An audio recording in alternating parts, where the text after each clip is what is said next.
உறுதியானது மாநாட்டு தேதி. இதனுடைய தலைவர் தளபதி விஜய் அவர்களுக்கு கூட்டம் கூடும். ஒவ்வொரு குறிப்பிட்ட தேதியில் மாநாடு நடந்தே தீரும். அதன் வெற்றியை இந்த உலகம் புகழ்ந்து கூறும். ஸ்கைலைன் மீடியா யூடியூப் வலைத்தளத்திற்கு உங்கள் அனைவரும் அன்போடு வரவேற்கிறோம். உறுதியானது மாநாட்டு தேதி செப்டம்பர் 23. தமிழக வெற்றி கழகத்தின் முதல் அரசியல் மாநாட்டை நடத்துவதில் தமிழக வெற்றி கழகத்தினுடைய தலைவர் விஜய் அவர்கள் மும்முரமாக இருக்கிறார். இதற்காக பல்வேறு இடங்கள் கடந்த சில மாதங்களாக தேர்வு செய்யப்பட்டு திருச்சி மற்றும் சேலம் பகுதியில் தேர்வு செய்யப்பட்டது.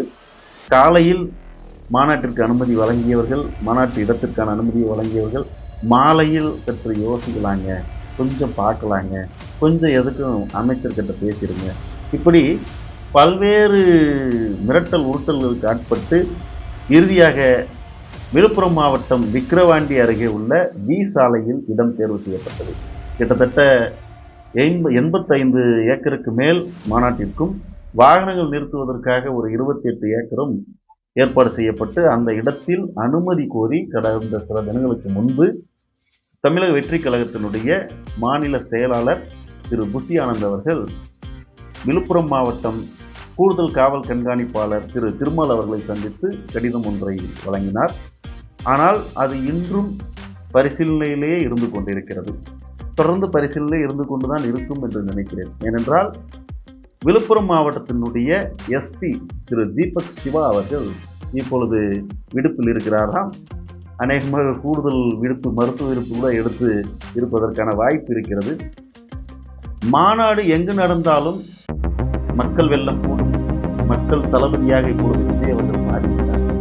மக்களின் காவலனாக மாறிவிட்டார். மக்களின் எதிர்பார்ப்பை பூர்த்தி செய்யக்கூடிய வகையில் அவருடைய வரவேற்பு, அவருடைய வரவு இருக்கும் என்றும் மக்கள் உணர்ந்திருக்கிறார்கள். ஆகவே மாநாடு எங்கு வேண்டுமானாலும் நடத்தலாம். ஆனால் வரக்கூடிய மக்கள் எந்த விதமான துன்புறுத்தலுக்கும் ஆளாகாமல் அவர்களுடைய பாதுகாப்பை உறுதி செய்து, அவர்கள் வரக்கூடிய தாய்மார்கள், பெண்கள் அவர்களுடைய சுகாதாரத்தை உறுதி செய்து மாநாட்டை சிறப்பாக நடத்த வேண்டும் என்பதுதான் தளபதியின் நோக்கம்.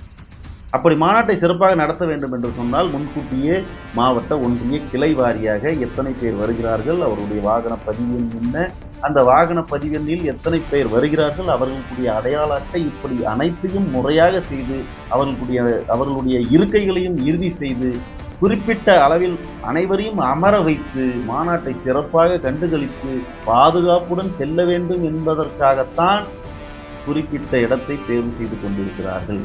இல்லை என்றால் மாநாடு என்று இன்றைக்கு அறிவித்தால் நாளைக்கு லட்சக்கணக்கான கூட்டம் தளபதியின் பின்னால் வர தயாராக இருக்கிறது.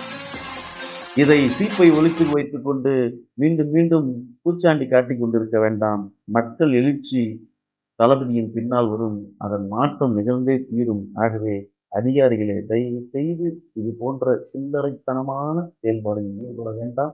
அது யாருக்கும் நல்லதல்ல, ஜனநாயகத்துக்கும் நல்லதல்ல, மக்களுக்கும் நல்லதல்ல. இது ஒரு ஜனநாயக நாடு.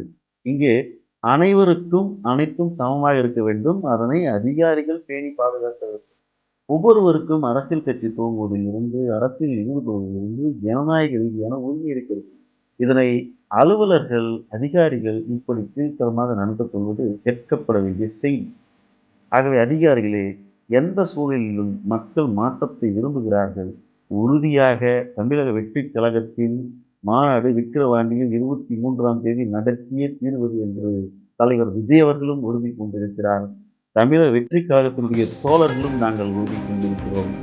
இடி நடுங்கிக் கொண்டிருக்கும் பிற கட்சிகளுக்கும், இதற்காக ஒத்துழைதி கொண்டிருக்கக்கூடிய அதிகாரிகளுக்கும் நாங்கள் கூறிக்கொள்வது என்னவென்றால், தமிழக வெற்றி கழகத்தின் மாநாடு திருச்சியில் அல்ல, சேலத்தில் அல்ல, விக்கிரவாண்டியில் அல்ல, எந்த தமிழ்நாட்டில் இருக்கக்கூடிய எந்த ஒரு கடைக்கோடி பகுதியிலும் மாநாட்டை போட்டால் மாநாடு வெற்றி பெறும்.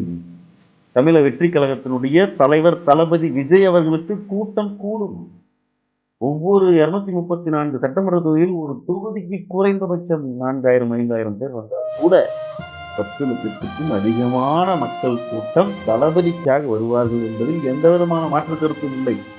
இதனை நீங்கள் எந்த வகையில் தடுத்து வைத்தாலும், ஒரு விதையை மண் மீது போட்டு அதன் மீது எத்தனை முறை நீங்கள் மண்ணை அள்ளி கொட்டினாலும் விதைக்கு அது உரமாக மாறி அந்த விதை விருட்சமாக வளர்வதை யாராலும் தடுக்க முடியாது. எதற்காக இந்த பூச்சாண்டி எல்லாம் காட்டிட்டு இருக்கிறீங்க? விரைவில் மாநாடு என்று அறிவித்தார். அதன் பிறகு கழக கொடியை அறிவித்தார். இப்பொழுது மாநாட்டிற்கான தேதி உறுதியாக்கப்பட்டிருக்கிறது. எங்களுடைய மாவட்ட தலைவர் அண்ணன் தாபா சிவா அவர்கள் மூலம் இதனை தெரிந்து கொண்டோம். கிட்டத்தட்ட 23ஆம் தேதி என்பது, செப்டம்பர் 23ஆம் தேதி என்பது உறுதியான நாள். அதில் எந்த மாற்று கருத்தும் இல்லை. விக்கிரவாண்டியில் கூடக்கூடிய கூட்டம் வெற்றி கூட்டம். அந்த கூட்டம் மக்களின் எதிர்காலத்தை மாற்றும். அந்த கூட்டம் மக்களின் திசைவழி போக்கை மாற்றும். அந்த கூட்டம் தங்க தளபதி விஜய் அவர்களை ஆட்சி கட்டிலில் அமைத்தே தீரும். தடைகளை தாண்டி குறிப்பிட்ட நேரத்தில், குறிப்பிட்ட இடத்தில், குறிப்பிட்ட தேதியில் மாநாடு நடந்தே தீரும். அதன் வெற்றியை இந்த உலகம் புகழ்ந்து கூறும். வாழ்க தளபதி, வாழ்க தமிழக வெற்றி கழகம்.